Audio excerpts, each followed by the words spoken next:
Okay.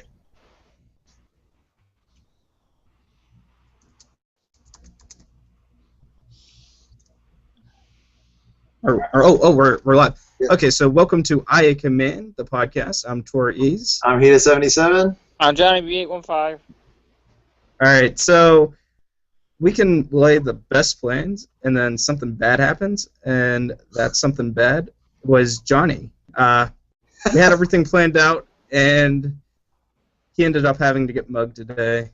So we have someone special with us. Let's go straight into it. Todd, you want to introduce yourself a little bit? Sure. My name is Todd Miklich, and I am a recent addition to the Imperial Assault team in Fantasy Flight Games. All right. So how long have you been with the company? You say recent. Pretty recent. Only as of March. I was an intern for a while, so I've been around, but started officially in March. All right. So what's the best part of Imperial Assault, in your opinion? The best part, I think, is that it is a slight upgrade over some of the Descent rules. There's a lot to be said for the one versus many. It's got a lot of flaws, but a lot of positives as well. And, I think the fact that you can treat it, the campaign version at least, as almost role-playing, right, where the Imperial player gets to kind of control the experience to a certain extent, allows the game to be fun in ways that sometimes it wouldn't. And in terms of skirmish, I think it's just a wide-open field of army and strategy, and it's getting better as we go. All right. And so how does this different from other FFG games? This is our first, to my knowledge, kind of hybrid game where we are playing a campaign game and a skirmish game that are wildly different game modes with the same components. And I think by and large, it is we've done a very good job with it. You have. You absolutely have. I honestly don't know how you could have balanced two games. I mean, you will see some imperfections a little bit. I mean, you'll see that in every game. But the way you guys have done it, it's not like it's completely overbalanced or underbalanced. And there are some balance issues, and I want to talk to you a little bit about that in a little bit. Sure. All right, so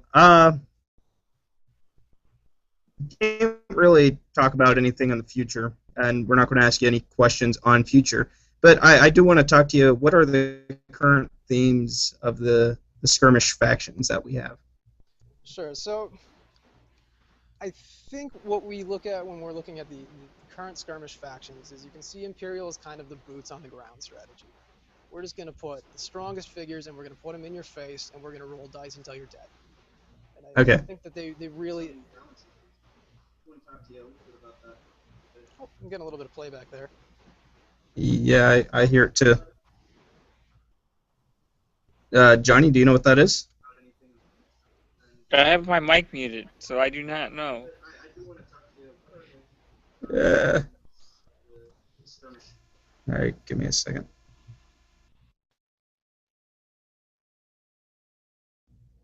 All right, is it me?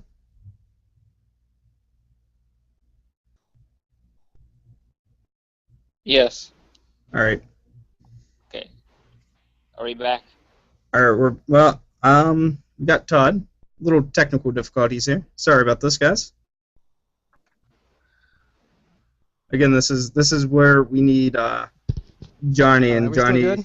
Yeah, we're good. We're back now. All right. So we're talking about the different themes to the skirmish squads, the different factions. You guys still there? Yeah, can you hear me? Yeah. I was trying to figure out, it might have been, I'm not running through my headphones at the moment. It could be feedback on my end. If it happens again, we'll figure it out. All right. But yeah, so the Imperial side, I think, is kind of, let's play big leaders commanding small troops. I think that's what we see in the core set, and I think it's fair to expect that to continue. And obviously, we'll get better at the nuances of it as we go, and there'll be more interesting things that pop up as we go. But I think that kind of simplicity and strength can be expected in the future. The Scum, in my opinion, is all about this kind of alternate routes to victory. So we see them doing things like gaining victory points in just one-off ways, and trying to use strain and other things that are not so direct. Um, and I think we'll talk about later on a certain question that I think the balance between strain and campaign and skirmish, I think, is a good highlight of some of the challenges we face. And we'll address that moving forward. And then Rebel is supposed to just be the flavorful, plucky heroes utilizing these strange one-of abilities to massive effect in concert. And I think that will play out over time as well. All right. No, that's great. And then how do you feel about the Rebels? Like, what is their thing? The Rebels, yeah, it's really just the one of individual abilities, and they're just going to, typically in these types of games, you'll see as the card pool expands, or in our case, the figure pool expands, the unique abilities will start interacting in the most broken ways the fastest. And I think that you'll see some very interesting overlap between abilities in Rebel. Okay. And that's... All right, so let me just make sure I have this. Imperial are going to be big guys and little guys. Big guys controlling the little guys. Peons, I guess you could say. I guess we'd see stormtroopers kind of the feel as General Wes and a bunch of stormtroopers, which is a good squad. I mean, I like it. And then you have Rebels, which you have the unique characters, right? So you have Han Solo and Chewbacca, and they work really good together, I think. A good combo is Han Solo and Jen Odan. I've seen some good combos off of that. Yeah, that gets dirty fast. And I want to talk to you about your favorite combo, but I'll ask that in a little bit. I want to kind of keep everything consistent. And then, so how exactly is the scum? You said it has to do more with the strain abilities. Strain and things like a price on their heads, right? So abilities where we're accumulating victories through other means. That is something that I hope becomes a defining factor for the faction, and I think will. All right, I actually like that. I mean, I never really thought of it that way, but gaining victory from other ways is the best way to explain scum as we have it. I'd never. Someone's going to be commanded, it's going to be the scum. All right, that's great. So I want to ask you a little bit on how you design the missions, how you go about doing that. Sure, it can vary a lot mission to mission. We are a heavily thematic game, and company-wide we pride ourselves on theme mattering a lot to us, right? We take it to heart that our games really tell stories. So one of the biggest ways that we go into mission making is how can we really bring Star Wars alive in the skirmish universe. So a good portion of our maps are really a neat character, a good location, something that was done in the movies, and then we try to find a way to make that into a playable, competitive experience. The other way is sometimes I'll find that I just like certain tiles, right? And I'll start putting together maps that I think look cool, or mechanics that I think are just fun, or will either be great or terrible, and let's just see what happens. And we do that occasionally as well. But I think primarily we come at it from the theme side of things first. But every once in a while we get that itch. We're like, oh, I've got a great idea. I'm going to do it. All right, I like it. I like it a lot. So we're getting a little bit of feedback. Let me see if I can fix that on my end here. All right. So when we oh man, I think that. Give me a second. I think the feedback is Todd. Oh, is it? Yeah. Okay. It easily could be. All right, well, that's fine. We'll try to get through it as much as possible. Or should I try to reset? No, it's good. It's good. So we were talking about missions and how you go about designing it. So that's how you go about designing the missions. Can you talk a little bit on how that affects skirmish? I mean, when you design these maps and you design these figures for the maps, like I don't know. Do you design the figures for the map, or do you design the map for the figures? Usually, let's see. This is one of those gray zones where I don't want to say too much, and so I Okay. may, throughout the course of this interview, be a little. Absolutely. If you don't want to say anything, feel free to. I think generally speaking, the figures come first. Okay. The stories that we want to tell in campaign often dictate the Skirmish. components we will have. Okay. Skirmish So being the more mechanical of the two pieces, we can often build that with the tools we're given. okay, and so I see you guys doing, at least with the core set, you really did this where you have the pieces that can play on both sides. The heroes were kind of the upset there. But with your new announcement with C3PO and R2D2, you have cards that are just for skirmish. You have deployment cards just for skirmish and cards for just for campaign. Yes. Was this to do with balance, or to make the game more thematic with campaign? And you can't really have that much thematic with skirmish. This is generally more to do with the mechanical differences between skirmish and campaign. So, for example, R2D2's drawing a command card is something that obviously can't happen in Right. campaign. So we'll sometimes come up with a design we like for one or the other, and we just love it so much that we're going to do it. And if it doesn't fit for the other, we try to find a way to make it flavorfully similar in a different context. Okay, I like it. What's generally result from those differences? All right, so can you help define the heroes and kind of how they fit? Sure. So the basic, when you're looking at the heroes in our game, the idea is that they are not canon. They're somewhat similar to RPG characters almost, in that they don't exist until you touch them, and then they exist for the entirety that you play them. So we have the time period system in our game to make sure that things are canonically correct in Star Right. Wars. But in order to play our game, we need to have these more flexible heroes. So the heroes sometimes have self-contained stories, but they are very self-contained. Okay. So, like, and I don't want to get into it too much, but these characters are going to be characters that, if you go to the light side or dark side, which you can't really do in this game, but if you choose a path, it's not going to affect the canon overall. And so, again, I don't want to get into this too much. If you can't say anything, I understand, but basically what you're saying is we won't see Gideon in a book somewhere. Is Again, that I can't talk about the future. all right? I don't know what's going to happen, and things are always susceptible to change. All right. But the core idea, of course, is that they are very fluid for the sake of our game being playable.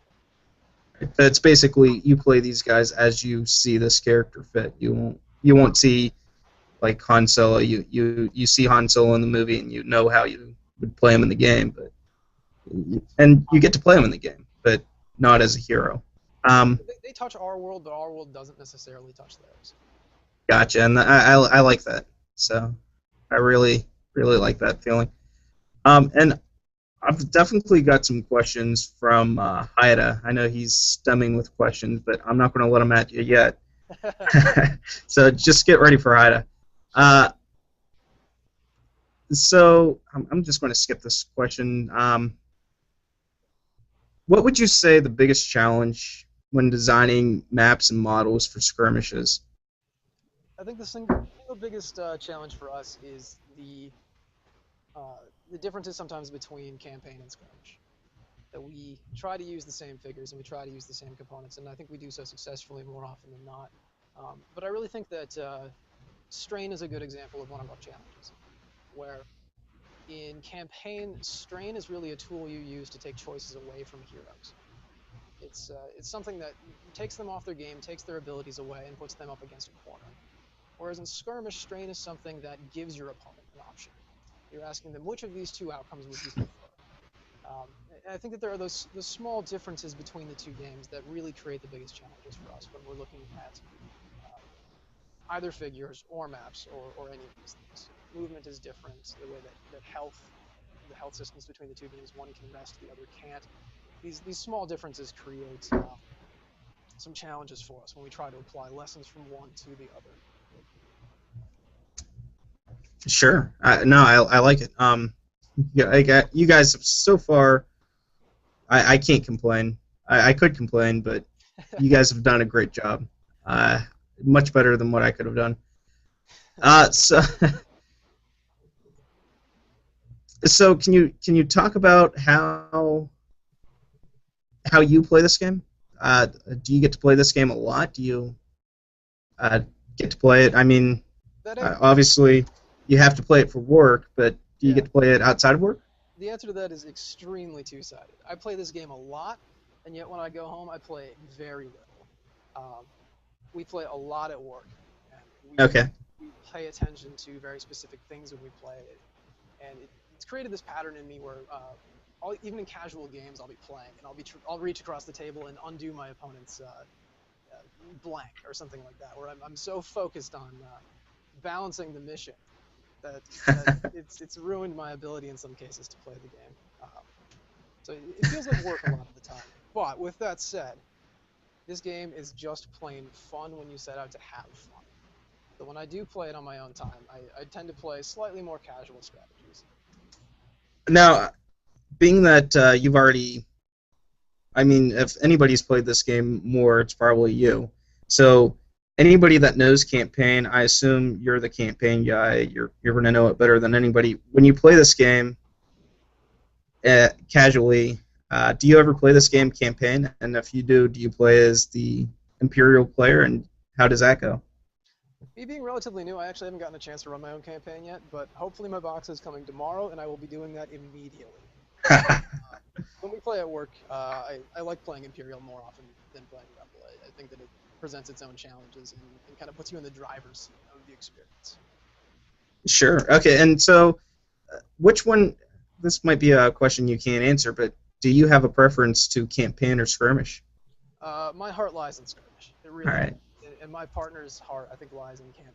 And it's a very, very, very good partnership we've got going on. No, I like that. I mean, me, I prefer skirmish. I think Ida, what do you prefer? The campaign, if it didn't exist, I would still have bought the game. So let me just put it that way. So skirmish all the way. I've got the same boat. I get to play with some guys I work with, and it's pretty good.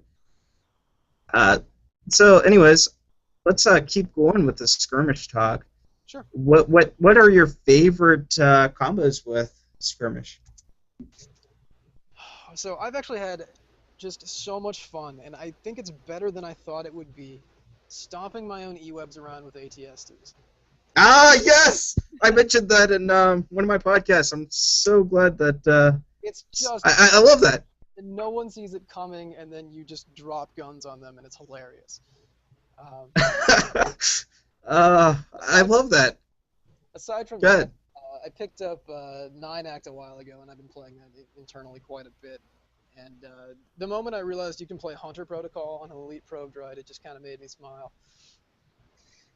All right. So you used something that Haida coined, and I see him smiling great big. You said 9-Act. I take it everybody at FFG, when they're playtesting or whatever, do they use this terminology, and are you aware of where it came from? Yeah, 9-Act is a pretty popular list. When we're looking at things like how powerful is Imperial, it's one of the go-tos, right? I think that is a good mix, and then I think that there's 4x4 or whatever we want to call the 4-officer 4 Royal Guard, and Sure. Recently, at least, I've come to respect more of the E-webs. Oh, I love the E-webs. I mean, I'm so glad. I mean, but okay, you just made my day saying E-webs with the ATST stomping around. I mean, especially with that IG-88 map. I mean, like yeah. that was like you got that narrow hall. Anyways. Yeah, all right. And then just hands down, the best combo in the game is your opponent being focused and you rolling a dodge. That's just the best combo there is. So, is there... Obviously, that's your favorite Imperial combo. Do you have favorite Scum or favorite Rebels combos? I'm a little bit off on Scum at the moment. I think some of the reasons I talked about with Strain has me in this weird spot where I think Trandoshans half want to sit back and strain you and half want to get in your face in melee. And I haven't quite figured it out, so I've kind of been hands off. I'm waiting there. Rebels, I have to say, Luke and Saboteurs have impressed me greatly. That Saboteurs are fine. Saboteurs that can reroll are sometimes dead. There's been a couple of Saboteur lists that won regionals. Johnny, did you have Luke in there? I don't remember. I did have Luke in it. I had 2 regulars, 2 elites, and Luke, Gideon, and Matt. I love that combo. All right, so yeah, no. Now this is my. I just have to ask this question: is the Gideon combo like with anything Scum? Do you throw in Gideon just because he's Gideon and awesome? Oh, I absolutely do. Yeah, whatever I believe you guys have seen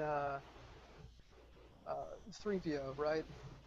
Yeah, you guys did announce that, so you are allowed to talk about it. Yeah, you pull Gideon and 3PO into Scum, and you do it a lot. Okay. Okay, I like that. What? Oh, nothing. Go ahead. Okay. So this is Hyda's turn. And this is about the tournament rules and FAQ. Sure. And so I'm gonna let him tear you apart here a little bit. And like I said, if there's anything you can't answer, just tell him to stop, and I'll tell him to yield a little. You're gonna have to hold me back. No, I guess the first question is we just got the new FAQ a few days ago. I guess it was Thursday last week, Wednesday or Thursday. I can't remember exactly which day it dropped. And you added the new rule about being able to pass. Yes. How do you see that impacting skirmish lists and how they're formatted? I think it will open up skirmish quite a bit. I know that there's been some talk about certain figures being stronger than they should be and those types of things. And I want to be very clear that this is not a rule that is addressing those things. This is a rule addressing what we perceive as a core susceptibility to activation advantage. In that regard, I think we're going to see more normalization towards the 5 to 7 activation lists. It really does turn off some of that first turn advantage and just lets you play the game. Right? I think that if you're going to play Vader, you get to hit somebody. I think that should be a fair thing. Okay. So yeah, I expect it to have an impact. Okay. So Go ahead. I do have a question. The pass, how is that different from the command card sit tight? It is very barely different. Sit tight lets you delay your activation one more step, right? So you get the last activation of the round. Whereas this one is you can only pass up until you have. So there are many, many times where having out-activating your opponent and getting to go last still matters quite a bit, but it isn't the kind of oppressive advantage that I think it was before. So Okay, so sit tight was not completely what's the right word here? Negated by this rule, so we did not touch it. There may still be some cases where players want it, and I'm not going to say that the abilities aren't different. Yeah, I definitely wanted to pop that question in there. Good. Yep. Keep going there, Haida. Okay, I guess you kind of alluded to that there were potentially some figures that that might be maybe overpowered or underpowered depending on what side of the table you're on. Yep. One of the figures that's popped up quite a bit has been the Imperial Officer, and I haven't gotten a whole lot of chance yet to play with the new pass rule in effect. But I'd like to hear your thoughts about the Officer, because there's actually a couple threads on a few different spots that have been discussing how they feel like the Officer is still a little bit too good with the new order and stuff, with the order. Right. So I'd just like your thoughts on that. This is one of those gray zones that I don't want to overstep my bounds, because I would love to chat about this, but my opinions can change things. So I'm going to have to be a little more reserved than I might be otherwise. Okay. I think that some of the accusations about the figures in the game that are performing the best are very well founded. And I think at this point it is important to note that we're aware of these things, we're watching them, and we're committed to making the game the best it can be however we need to do that, but we want to be careful that we make the right moves at the right time. Sure. So many of the players, you guys probably know some of these figures we're looking at, and I think some of the figures we're looking at might even surprise you. So Okay. at this Just so we're clear, I actually felt like those people were overreacting. Let me say this, and I can give my opinion because I am not affiliated with Fantasy Flight. Right now, I felt like one of the biggest parts of the officer really wasn't the order; it was really the activation count. So I felt like the pass rule going into effect actually took a lot away from him, a lot of his power. Now the order's still fine, right? I mean, it's still very good, and it makes him worth taking. But by the same token, I actually popped in on that thread and was like, I feel like you guys are. yeah, I think I saw your comment actually. Yeah, we're still talking about something that may or may not actually need to be fixed. Yeah. Um. I think I agree with you more than I don't. That's I think that's fair to say. Yeah. Okay. Okay. So when you guys are playtesting, what are some areas that so like let's say you're playtesting a new map in a new scenario. What are the areas that you guys try and focus on aside from the theme? So obviously theme is going to be a big deal for each of the maps, but what are so I would and I'm going to lead you into the question a little bit. Okay. I'd expect like maybe the terminal placement to be a big deal, how big the deployment zone, that kind of stuff. So what would you say? I guess another way of asking the question is, what would you say a good skirmish map has a good balance of? I think a good skirmish map is one that is relatively balanced but not perfectly balanced. I've come to that opinion fairly recently, that I think the disadvantage of starting with initiative is sometimes so massive that getting to choose your deployment zone first might make slightly unbalanced maps acceptable. So one of the things we look at is making maps balanced-ish, right? So just you can kind of look at it, draw a line of symmetry, and say terminal here, terminal there. That's fair, right? So those are that type of fairness has to be there. Aside from that, we kind of look at what maps have we done recently, what themes have we, what mechanical themes have we not used recently. Do we have too many big maps? Do we have too many small maps? Do we have maps that favor a particular strategy versus another? And we'll build from those ideas. Okay. Go ahead. Are you done with the FAQ tournament questions? Because I've got one if you don't have it. Go ahead, please. All right. So you introduced a new tie-breaking rule with the Imperial Assault. I expect this won't get used too much. It's kind of like your opponent's strength of schedule, where you don't use it too much. Your primary tiebreaker is strength of schedule, right? I'm actually not certain. Organized play handles almost all of that stuff. And, I'm sure I've been around for those conversations, but they have not taken part.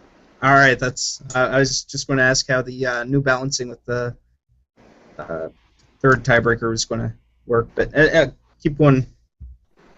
Okay. All right. So going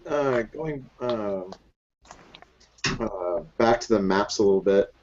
Have you guys? And I know you just said that this is more of an organized play thing. So do you have any input on how the maps get chosen for that, or is that really all organized play? It's a little bit of both. We talk with each other. I'm still kind of new kid on the block, so I do a lot of head nodding at the moment. I'm getting, I kind of came in at the middle, and I'm working forward and backwards at the same time.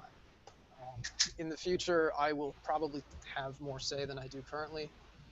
So it's a combination of what do we think are the best maps, what types of changes do we want to see between a particular set of maps and the next set of maps in terms of what we expect from the metagame. And then there are always other concerns as well. For instance, do we want to have one map from each faction like you're seeing right now, so that if I only play Scum, do I need to buy an Imperial pack? And, so sometimes these little things have sway as well. Okay. Now, I want to throw in a question here since it kind of got brought up here. Gen Con's about to happen. IG-88's map and Railguard Champion map. They're both chosen. We're supposed to be playing those maps for Gen Con. If I go to Gen Con, will I need those figure packs?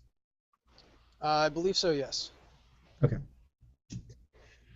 Okay, so I guess the next question is, I don't know if you've heard us talk about it on the podcast, but one of the things we've been discussed on the last couple of episodes was the idea that maybe choosing it based on the map wasn't necessarily the best idea, and maybe choosing and cherry picking individual missions might be a better approach.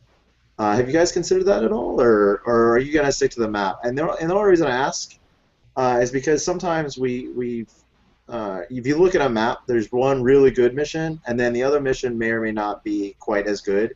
Right. And so you kind of tie them together, and that may hamstring some of the maps a little bit. And so I was just curious if you guys had discussed that or thought about that at all. And I understand if you can't say anything yet, but Yeah, no, I'm just curious. It's definitely come up, and there are pros on both sides. In terms of which way we're leaning or what we're thinking, I honestly can't comment on it. Yeah, sure. Well, and I want to throw this to Haida. I think it's more simple. You got the 3 maps. You just need the 2 figure packs in the core map or whatever. It's just 3 packs.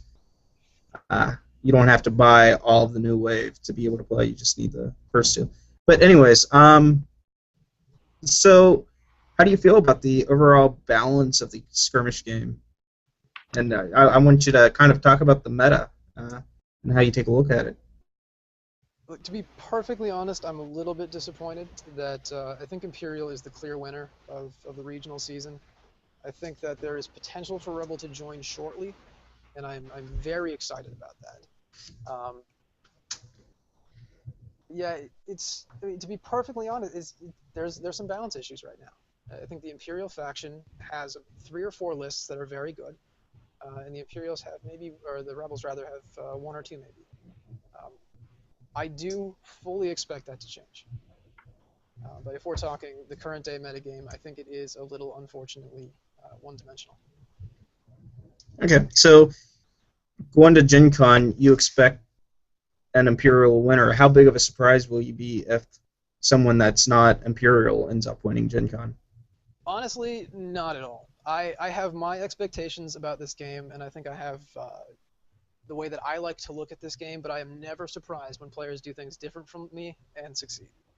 I have been beaten into the ground by players with lists that I did not think were playable, and right dice, right day can make all the difference. So I think that Imperial has an advantage, but I've seen some Rebel players do very well, and I've even seen some Scum players do very well. So I will not be surprised.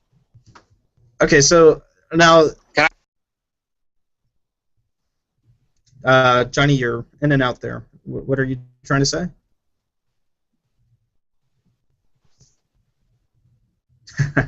Might have lost him. I think we might have lost him. So you talk about a list that you would have never expect being able to beat you. Are you able to maybe speak some of these lists that might help some players decide on what list they might decide for Gen Con? Like Isaac, maybe? Oh, I've got my list set. Okay.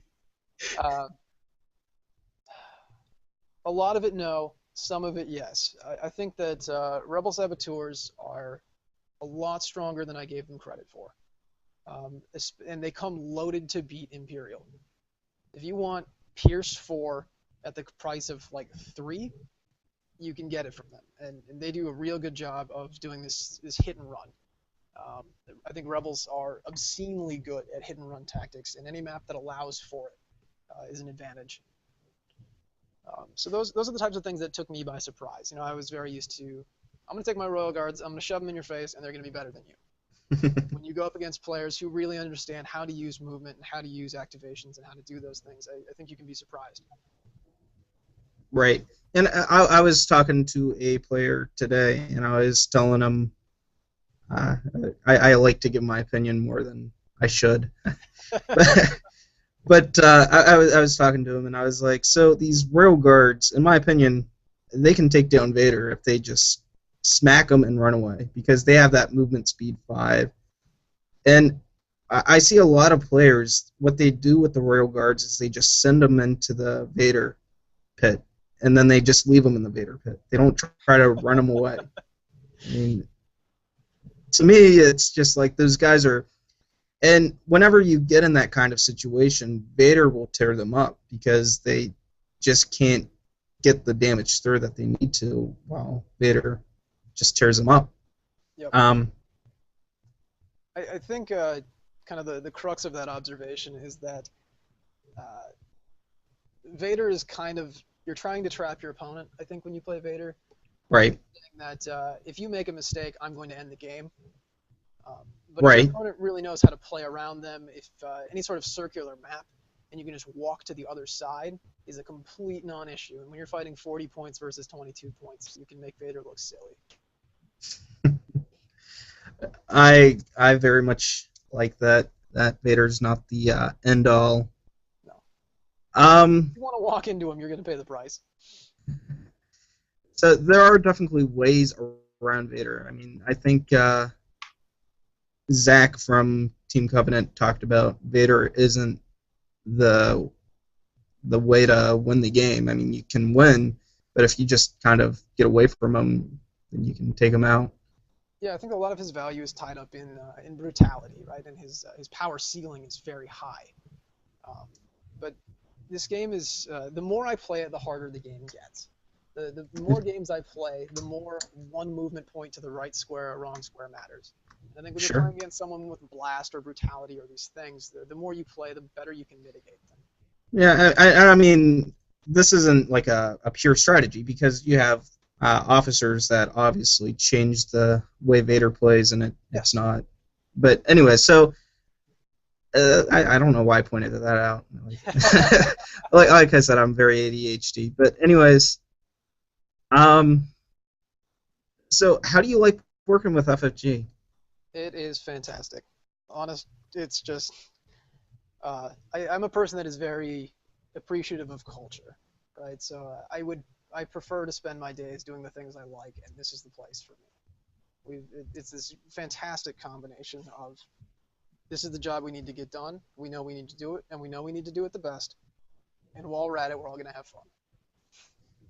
Now, I know I shouldn't ask you a lot of questions on what we see in the future. Mm-hmm. And this is not quite that. It's gray line, and I Sure. perfectly understand if you can't answer this.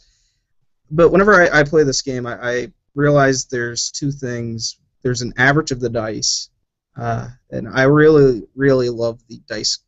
The way you guys did the dice is just brilliant, and I understand that you took that from a different game, so I can't give you all the glory for that. But the way you did the dice, different combinations give different averages, give different ranges. Mm-hmm. Not ranges in 2 to 4, but like a different range of damage you can get through. Mm-hmm. And I look at this, and it's very, very good. Like I really like that. But when you design these characters, Mm-hmm. do you have a mathematical approach to it? I mean, obviously, when you give them a special ability, you can't put a number on a special ability quite yet, and it takes time to, and you probably have your own way of doing this, but Mm-hmm. when you do a threat range, like he can move up 4, and he can, like a saboteur, we'll take a saboteur, he can move 5, and he can shoot up to, 4, maybe? Yeah. Right. And do you give him, and he can do an average of X amount of damage. Does that come into play? Do you come in with a math and say this guy should be worth about 13 points, or 5 points, or 2 We points? start with a pretty crude approximation, right? We say, like, we've seen things that are similar to this, and these types of abilities are worth so much or so less.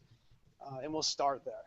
But in the course of testing, things change so much that we really can't rely on any of those. Especially with command cards, you just throw that out the window. But yeah, we would love to do that, but the truth is that context is so important, and we really have to make sure that things are balanced in certain contexts, and those are notorious for changing our math. Sure. So you actually brought up an interesting point there, Isaac. One of the questions I guess we haven't really asked is we've focused on a lot on the deployment cards. Is there any command cards that you guys maybe are looking at as being like auto includes, or are there any that you think are maybe a little weaker than they maybe should be? I know I've done a couple looking at the command cards from a point perspective and the number you can take and the volume and stuff. Mm-hmm. And some of them definitely jump out as me as being like auto include. So like one of the ones that every time we do a review for command cards, it's always the name character cards are always tend to be pretty strong if you're taking that character. Sure. And then some of the 0-pointers also kind of feel like why would I not take this card, right? Do you guys ever feel like maybe what's your I guess a different way of asking it is what's y'all's approach on command cards and what do you think makes a good command card versus a bad one? This is another one of those where I have so much to say, but I can't say all of it. So Okay. These are the types of conversations that I love having at my desk, and I'm a little bit sad that I can't have them here. See, and I hate to say this, but this is what I love about Gen Con, and I'm pretty excited to go. I know Johnny's excited to go. I know Matt's excited to go. I think he is. I should say I think. I know Johnny is, but I'm not sure about Matt. Oh, I've been a few times. This is not my first rodeo, so yeah, I'm as excited as I usually am. Let's put it that way. So the question is, or not the question, more of a statement is why I love going to these places is you got these Gen Con people, you got this giant crowd, you get FFG employees, you know, they're tired, they've been working, and when you start to talk about these things, they love to talk back, and sometimes it's more than what they should or supposed to. And so it's great to be able to talk to you as if you're at the desk. And I know it definitely takes some restraint. So will we see at Gen Con? That's not a question like, will we see you at Gen Con and can we ambush you and ask you a bunch of questions that we shouldn't get answers to? That's are you planning on going to Gen Con? Oh yeah, no, I'm going with FFG. I will be doing some events Thursday, Friday, Sunday, and I will be judging the national tournament on Saturday. Okay. Now I did a national tournament last year for X-Wing, and they had 2 judges, 1 head judge, and yep, both of them are developers. Are you guys doing the same thing? Yes. Yep. We'll have 2. I will be floor judging, and my partner, who's been around a little bit longer than me, will be head judging. Okay, and you've done a judging at a regional event. Yep. Did you, when you did that, was there anything that took you by surprise? I called you a tournament organizer in an email that I sent you, and you corrected me. Yeah, no worries. I think, weirdly enough, the thing that surprised me the most has nothing to do with the game. It was more, most players were finishing in 50 minutes. I think that honestly surprised me. Yeah. When I sit down to play a game of Imperial Assault, I agonize over every move, and an hour and a half later, the game's almost done. So I was pleasantly surprised to see that players that know their lists and know their maps can play the game in a reasonable amount of time. That surprised me and pleased me. I was a little bit surprised to see a General Weiss list do as well as he did. And that leads into my next point, that I was very surprised to watch that list triple dodge its way into the finals.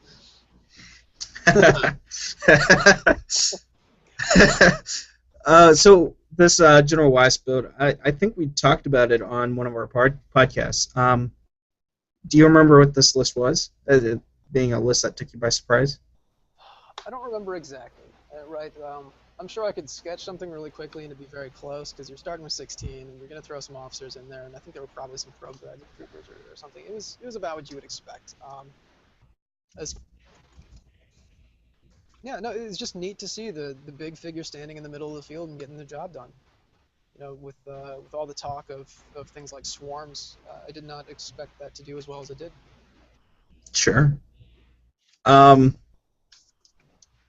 And I know we kind of already answered this question, but we recently asked the National UK champion if we got a developer on, what what question he might have us ask for him, and he asked if while creating the game, you guys realized, and I don't think you were here when you guys created the game, right? No. You started in March. Yeah, I started in March. This game started well before that. Right. So I can't get quite the answer he was looking for, but you might know it, and if you do, so be it. If you realized that the officer would be a big deal as it was, or if that was just a fluke that got by. Yeah, without knowing what they were shooting for, it's hard to say whether they hit or not. So I don't think it's fair of me to critique whether they got what they expected. I will say that I think some of the criticisms early in Season 1 of The Officer are well deserved. But with that said, I think you also occasionally see officers doing things that are more fair, right? I think the interactions between officers and E-Webs and officers and ATSTs perform very close to what I think is expected from an officer. Sure. So it's half of one six, half dozen of one, six of the other kind of thing. Where I don't know. I understand why some people are questioning that. At the same time, I think there are many defenses to say that it does do what it's supposed to. That's great. So if it's okay with you, I'm going to let Matt tear into you a little bit more. Yeah, I realize these questions weren't sent to you, and I apologize for that. But so Todd, what events are you going to be judging over the weekend? I know you'll be doing Imperial Assault, but what other games are you going to be judging? That's the only one I'm judging. Okay. So I think the developers from each game are primarily responsible for judging their own games, and then I think some of the bigger ones like Netrunner pull people from other departments. Sure. Cool. So you said you are doing other events, like running people through Imperial Assault? Yep, I will be in the event hall running ticketed events. Okay. Cool. All right, that's great. That's oh man. So I know I don't remember who ran me through Imperial Assault my first time at Gen Con, but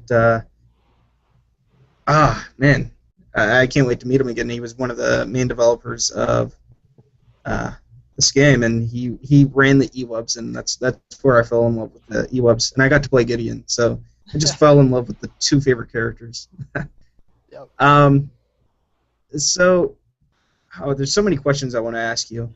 All right. So your Fantasy Flight, obviously, this is your favorite gaming company.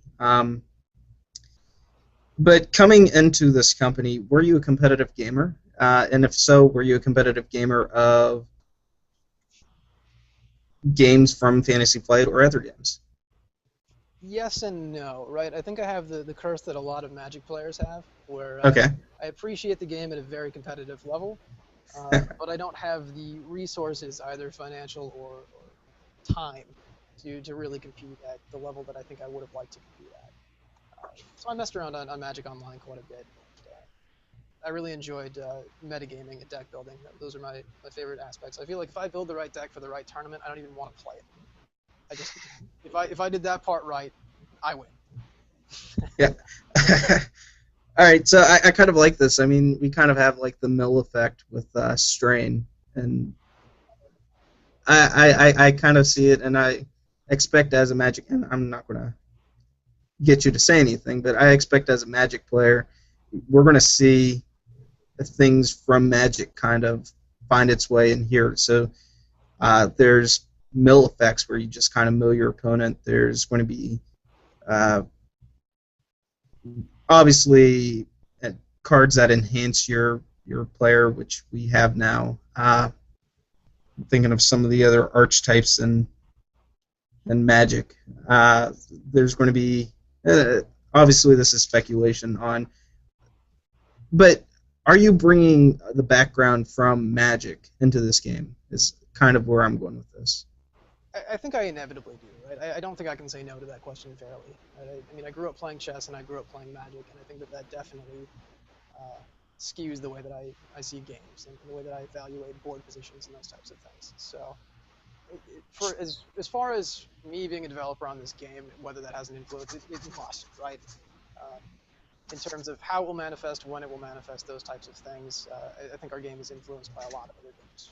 We're all pretty well-rounded gamers, and we find the things we like, and we try to emulate the best of them. Sure. Now, being Magic, like, and this is interesting. You brought this up about a week ago, or whatever. I've always talked bad about MTG. I'll always talk bad about it, just because it would cost a lot of money to play it, and I didn't think it was worth the amount of money, like the competitive level. Like I look at that and I think that they did it great, and obviously you're not organized play, so I can't really talk to you about how the DCDI is the way to go or anything like that. But I very, very much appreciated the way MTG did Friday Night Magic or whatever, and their competitive level. But I've always criticized players just because of the amount of money it would take to play. And so recently, I was talking to a friend, and he got me to kind of test the waters, as it were. I don't know why I did it, but I bought a fat pack. But anyways, so was this kind of Fantasy Flight Games, were you a big board gamer before you started working there? Or? Not so much. I've been playing video games mostly, but I grew up around chess, and it's been kind of in the background of my life since I can remember. So I've been around them, but probably not as far into them as you might expect. Okay. So prior to the months leading up to working for FFG, did you get involved with any of their games? I mean, you did Magic. Did you do any games with Fantasy Flight Games? Surprisingly, no. I kind of I came up out of college, started a company briefly, and then went into healthcare and health insurance, and kind of worked my way sideways from a project management background. Okay. So my professional development was kind of more normal, you might say, and then I just found kind of a backdoor way to marry that with my hobbies. And I came into it probably a lot more sideways than a lot of people expect. Yeah, absolutely. And I kind of like having a fresh perspective from the Fantasy Flight games. I mean, there's a lot of great Fantasy Flight games, obviously, Descent. And so you're talking about these games, Descent, and I just kind of wonder, how much background do you have in these games now that you're an FFG employee? Do you play these games like a lot, or you mainly stick to Imperial Assault and dive into the other games? I stick mostly to Imperial Assault. I'm very much of the mentality that I like to dive headfirst into something and stay there for as long as I possibly can. So Okay. For now, this is my game. I want to know my game, and when I touch other games, I'll pick up things here and there. But I think that we're early enough in our own game that there's a lot left to learn from ourselves. Sure. That's a great way to put it. So I know I'm thinking about this. Have you ever held an X-Wing dial and played X-Wing? I'm a big X-Wing player. I have not. I know a lot of people around the office are, and I have not gotten the opportunity myself. Okay, and I bring this up mainly because of organized play. Mm-hmm. Organized play, they come in with, and they set the maps, and they set these tournament rules. Mm-hmm. They know, obviously, they're a department of themselves, right? And so this department, or maybe it's one guy, two guys, I don't know. Sure. Obviously, Ian's and the organized play. So anyway, so this guy comes in, and he sets the maps. How involved is he with Imperial Assault? Obviously, you have the meetings with him, but does he know this game just as well as he knows X-Wing? I mean, is that... Obviously, this is a newer game, but... Yeah, like, honestly, I think that's the whole difference right there. I think this is a newer game, and people haven't had the time to fall in love with it yet. And we make a lot of games around the office that people love. So the ones that have been around for a couple of years are the ones that people know the best. Well, and to be fair, a lot of people didn't really fall in love with X-Wing right off the bat either. no, they didn't. I think X-Wing Wave 1 was really successful, but the delay between Wave 1 and Wave 2 actually hurt it pretty badly, and there was a lot of people that quit in that time frame. And so, like I said, I definitely see where you're coming from, Todd. I think this game is definitely very new. And I've said to people around here that I do feel like right now and this is not really a reflection on you. It's really more just a general comment. I feel like X-Wing is the best game that Fantasy Flight makes from a balance perspective and a depth perspective. That being said, I think Imperial Assault has a lot of possibility to at least compete for that title because there's a lot of factors going into that make this game basically the same as X-Wing as it was in Wave 1, right? So in any case, like I said, I think there's a lot of depth there. I guess a question, kind of going back to some of the balancing, because that's my stick. In case you missed it, the Wave 2 is likely coming out shortly, and I know you can't say yes or no, but based on the previews and stuff like that, I would be shocked if it's not in the next couple months. How do you think that's going to impact the existing metagame as well? Because I know we kind of briefly touched on C-3PO, R2-D2, and Boba Fett's been previewed and stuff, and we haven't seen the new Stormtrooper guy yet.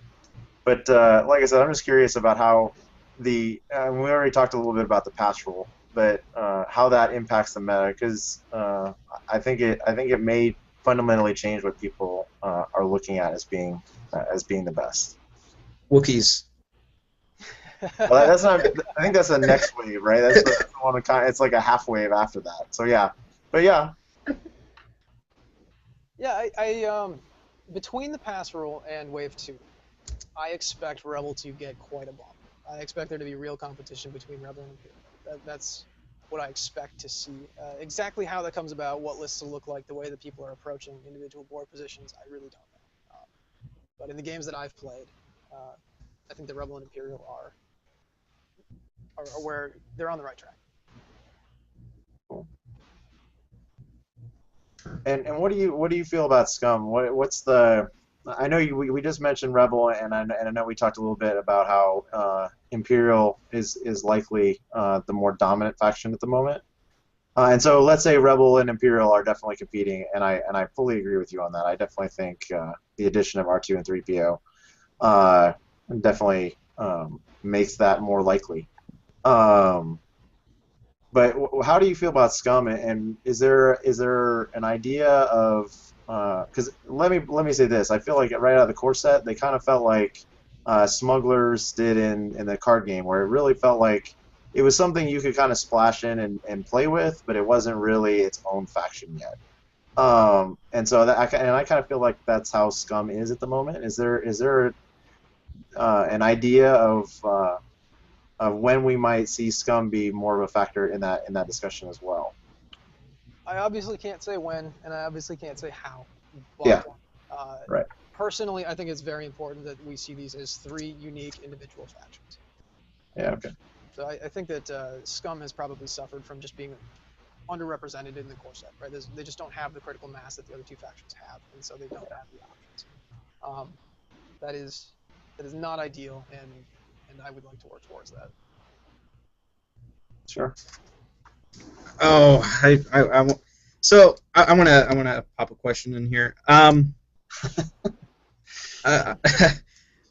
So there's he brought up my Wookiees, like he got me thinking of my Wookiee army, and I love it. And I have been talking about Wookiees. And there's when did we start this podcast? We started it way before Wave 1 was really announced, I think, right?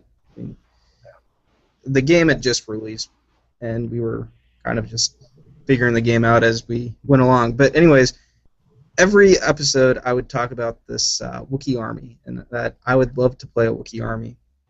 And I had a friend, he was listening to the podcast, and he started into the game a little bit later. And so he starts catching up on the podcast, and he's already known that the Wookiees were released. And so when he heard that there would be a Wookiee army, that I'd actually be able to do that, whenever I mentioned that I would love to play a Wookiee army, he laughed because it was kind of funny that it was already announced. And so my question is, obviously I can't say you took my Wookiee Army desire and made it a reality just because I want to play a Wookiee Army. But more of my question is, there's a couple of podcasts for Imperial Assault now. There's us, Board Wars, and they .eu, and they do a great job. I enjoy listening to them. They do a great job with more campaign. I love listening to their campaign. And so, how much interaction do you have? Do you listen to our podcasts? Do you go on Board Game Geek and read the threads? Obviously, you guys reply to some of the rules questions that are posted on Board Game Geek. Do you do the same? Do you really read all of the threads? I personally try to. I think there's a lot of value to be gained from the players playing our game and telling us what they're playing. It gets back to that notion that I know what I like and I know what I think will exist, and I'm wrong a lot. And so the more people talking about our game and playing our game and thinking about it and really developing it, I personally pay attention to it. It's not necessarily part of any of our business processes or anything like that, but I think it would be unhelpful for me to ignore that as a developer. Okay, so you would say that you do go out into the communities and you listen, you read, and so when there is these rule questions or like there is you guys posted the FFG first, what was it, the first FAQ. FAQ is what I was looking for. When you posted the first FAQ, there was a point where you could play Take the Initiative, and it stated that only one person could play Take the Initiative. And so I'm thinking you could kind of think this is the round that matters. Whoever has initiative in this round is going to win the game. And this is kind of a reverse situation because usually the game starts one way or another, and it just kind of snowballs, in my opinion. But sometimes it will get down to one round, and you're playing that Take the Initiative card. And so there is this point where, yeah, I'm sure Haida could probably explain this better on where you could play Take the Initiative to make it so you couldn't play Take the Initiative because of how the ruling was worded, but not quite how it was intended. Right? Are you following me, or am I speaking too many circles here? Not fully. Are you saying... What he's discussing is that and I don't know what the question is necessarily, but the Take the Initiative. What he's really getting at is if you already had the initiative, because the fact says that once one has been played, the other player is not allowed to play it. If the player who already has initiative could play it because he has the first opportunity to do so, and then that would deny his ability to take from him. I think that's what he's kind of getting at. I don't know what was the question, Isaac? My question was, do you see these, I guess, little nuances, and do you kind of correct them, or do you just... I mean, these rules question. Whenever I saw this FAQ, I was a little disappointed again because there's not a lot in there with skirmish, and I was hoping there'd be a ton of skirmish. I don't know why, and I definitely like the new errata. And I completely lost where I'm going because of my ADHD. So, general thoughts on what I've stated so far. Yeah, I think the takeaway is that I like to keep my ear to the ground. When these types of things happen, I'm generally aware of them. But as a company policy, any communications we take are very well constructed, and they're constructed by people who aren't. So information comes in, and it doesn't always come out. Okay. So when players are talking about things, I like to know about it. But whether or not we respond to them is an entirely separate issue. That was the answer I was looking for, and definitely not the way I asked it. And it's an extremely case-by-case situation. Absolutely. So I think that's all of my questions. Did you have any questions, Matt, Haida? I think we've kind of covered most of them, and I'm afraid that I'm going to ask more questions that I know you can't answer. So I think Absolutely. I'm good. Absolutely, and I think that's always the problem is. I will attempt to milk Todd at Gen Con. I will not so on the internet.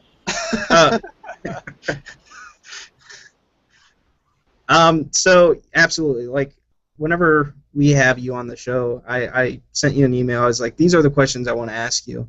Yep. I'm not going to ask you very many more, but it definitely, I did ask a few more, and I'm glad you did not answer them.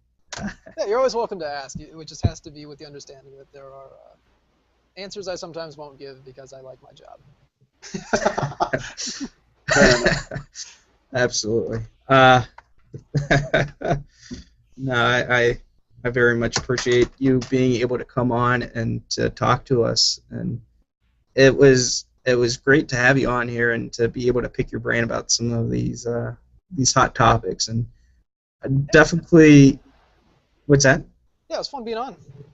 Yeah, absolutely. I mean, I feel like I needed to change my shirt and change my pants and take a shower. Where this is going. This is going in a direction that So where I'm going with this, and I'm very ADHD, and I'd hate to lose my spot here. But what I'm going with this is it is very much a pleasure to have you on here, and we very much respect this game, and we very much enjoy this game. To us, you are a very, very respected person here, I guess, is where I'm going with this. Well, thank you. You're welcome. So, looking forward to hopefully talking at Gen Con a bit, too. Absolutely, and I know, well, I'll talk to you later about that. But anyways, so it was great to have you on the show. Is there any final remarks? I know Johnny's going to yell at me later for all of this lag time. Oh, it's alright. He'll edit it out. Oh, yeah, but he'll yell at me. Yeah, so I've actually got a question for you guys. Sure. One, when is this going to air? Right, this is an important question before I ask my next one. Not sure. It kind of depends. Usually, what Johnny will do, and like right now, we're technically live on on the YouTube or whatever, but it comes down as soon as we stop. Sure. And then after that, it usually takes him, Johnny, and one of the other guys a couple days to edit it. Sure. And then they'll post it as soon as it's done being edited. But it kind of depends on how long it takes them to edit it. So I would say no earlier than Wednesday and probably no later than next Monday would be my guess. Right. So it is posted immediately, and it will stay kind of the. Yeah. Keep going. Sure. The reason I asked that is I was going to ask you guys if you guys have any secret tech or anything you guys have been working on tournament-wise. I love hearing some of the crazier stuff people come up with. Oh yeah, we can stop the broadcast for that if that's what you. No, I've already Good top inside track. I've already stated this, and I honestly would love to run General Weiss and I forget how many you can run. Are you go on the double eWeb list? Double eWeb, General Weiss. Hell yes. I mean, that is so good on IG88's map. I think this definitely gets a lot better with the new FAQ. Let's say that. Oh, with the pass, yeah. Being allowed to pass all the way up to 3, that seems like it could work. Well, I think it's a 6 activation. It's still a 6 activation. Okay, okay, because you're throwing an Ossus on top. I was like, double eWeb, Weiss, let's go, right?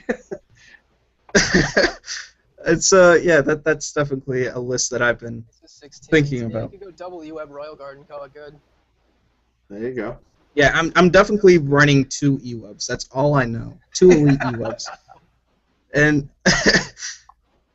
I don't know, the IG88 map has me wondering if I should go with like a big unit, like maybe Darth Vader or a Royal Guard champion, mainly just for the bounty hunter mission, not so much as the other.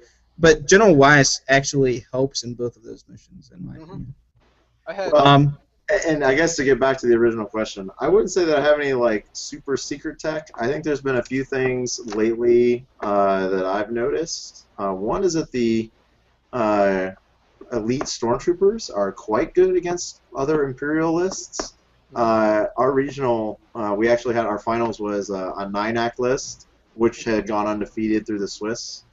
Playing again against a not or a I think it was a 7 activation list that was featuring double elite stormtrooper. And he actually dominated that game, the double stormtrooper list. And I think a lot of that came from you have enough models to take on some of the officers, and even though you are out activated, turn 2 tends to be really brutal for that style of list. So that I don't know if that's a big secret, but that would be one little mark. I think you'll see more elite stormtroopers than you had in the past, potentially. I think you're going to see a ton of saboteurs. That's elite ones in particular. I think if you're playing Rebel and you're not playing double elite saboteur, you have somehow misunderstood how good they are. But it'd be interesting, and I know that the pass rule won't be out yet, so I think that's actually the most interesting thing for me right now. And so I don't know what that's going to do. I think, like Isaac was saying, I definitely think that the map selection changes definitely shifts the meta. I don't think. I don't think the 4x4 is a good list, or at least for that far, for the bounty hunter. It's not as good for that mission, but that's still a very good list. And if it has to table you, it can table you. What I was going to say is I do think it benefits you a lot to have a big beater because of the IG map, because I think both missions on that map help you quite a bit by having like a Darth Vader or like Isaac mentioned, a Rogue Guard champion or something like that. And so you might see more of those because definitely the bounty hunter mission in particular, if you can make Vader your bounty hunter, that's really bad for your opponent. But the RGC, the Rogue Guard champion, can be equally bad, and so can Weiss, or just a normal ATSD or something along those lines. Or even the elite Rogue Guard. Elite Rogue Guard are actually pretty annoying on that list as a bounty hunter because they're one of the harder lists or models to kill, and they're fast and can pick off and finish off units, and you get basically 2 bounty hunters in that scenario. So, like I said, I think the map selection will change what lists are good. Honestly, I haven't been playing 9-act very much myself lately, which is kind of funny in a way. I've been playing a lot more of the 8-act where it swaps out the stormtroopers and the officer for the EWEB, the elite EWEB, basically Paul Heber's list. Yep. But I'm not sure about that list either because like on that mission or that map, it doesn't really have a beater per se. I think honestly, your best choice there out of that list would be like the Elite Pro, one of the pros, because the pro can do so much damage in one shot and stay relatively protected and alive, especially when it's surrounded by Roll Guard and EWEBs and stuff like that. But like I said, that's not really the greatest choice because it's relatively easy to kill, and then you give up the constant points from having a bounty hunter on the table and that kind of stuff. Yep. Like I said, I think you may see more Vader, you might see more Stormtroopers, that kind of stuff, because the Stormtroopers are particularly good at harassing the officers. And obviously it's good to have a big beater. And then same thing for the laser mission, right? You can park Vader in the middle of the hallway. Your opponent's going to have a lot of problems, because he won't be able to get away from him unless he just wants to die the laser, which is fine if you're playing Vader. So you're down to 1 terminal. I expect Vader to do some work. Well, even just getting him to the middle right off the bat, because the bottom terminal goes away so quickly that they're forced up or into the laser, and there's not really like a side hallway to go down or anything like that. So you just park Vader in the middle, and you're like, all right, come at me, right? I'll chop you up as soon as you get here. And so, like I said, I do think Vader or RGC has a lot more value, and the RGC is actually kind of funny on that map too. Because the you can have the laser kill one of your dudes and then use the RGC's ability to move him and kill something. Oh, I want to see that. That better. And so that's a kind of funny little combo with throw an officer, a damaged officer to the laser so you can kill something with the RGC. But you get the idea. Like I said, I definitely think the map selection changed a lot for what you're going to see. If I'm not playing Imperial Assault because of the Kingslayer tournament, but if I was playing, I'm not sure I'd know what I'd play. I'd definitely be playing Imperial. I don't know what the list composition would be. I'd probably want to have a beater in there. So it'd probably be some RGC. I'd probably go RGC. But like I said, it's hard to say. The environment's definitely a little bit different. See, I'm either thinking, and the only reason why I'm debating on the General Weiss build is because of Luke Skywalker's map. That's such a hard one to play with the Elite E-Webs, just because they move so slow in General Weiss, and I think it's doable. One of the RGCs is definitely an interesting one as well, but I'm thinking 2 Royal Guards and 2 Elite E-Webs, and then 4 Imperial officers is the way that I'll swing. It's kind of interesting to see the RGC kind of come back, because I don't know if you guys remember when we first started the podcast, I was Mr. RGC. I kind of felt like the RGC was like everybody was talking about Vader, and I was like, Vader's not as good as RGC, right? And I swung back a little bit on that, but it's nice to see him coming back, because when we were looking into 9-Act, he was one of the potential answers for 9-Act for us that didn't quite pan out because of his weakness to some of the other lists. So it'll be interesting to see if he makes a big resurgence. In any case, so like I said, I don't know if that helps you, Todd, or if that was what you were looking for, but I don't know that I have any secret tech necessarily. Kind of depends on your definition of secret, but I definitely think I'd watch out for RGC, I'd watch out for early Stormies for sure. Good. And to answer your first question, now that I think about it, with Johnny being mugged, and that's not funny. It's not supposed to be funny, but it's really with being funny ADHD. to say out loud. Yeah, being ADHD makes things funny, and it's not funny. It really isn't. But being that Johnny was mugged, it's so horrible. Being that happened, I assume this episode won't be edited for a little bit of time. I know Jodo does the voice. He does the voice, and maybe we'll just scrap this down to the voice. And he does a really good job with adding the music and everything, and cutting us down, and taking our uhs and ums out, and pointless ramblings. Anyways, so I think that's about it. I'm going to go ahead and end the podcast. If we disconnect, I want to talk to you a little bit more. Here, I can stop the broadcast if you want. So you can do it? Yeah, I've got it. I've got the control. So why don't you do the exit? Well, I don't want to try to exit. I just want to stop the broadcast. Okay, I'll stop it.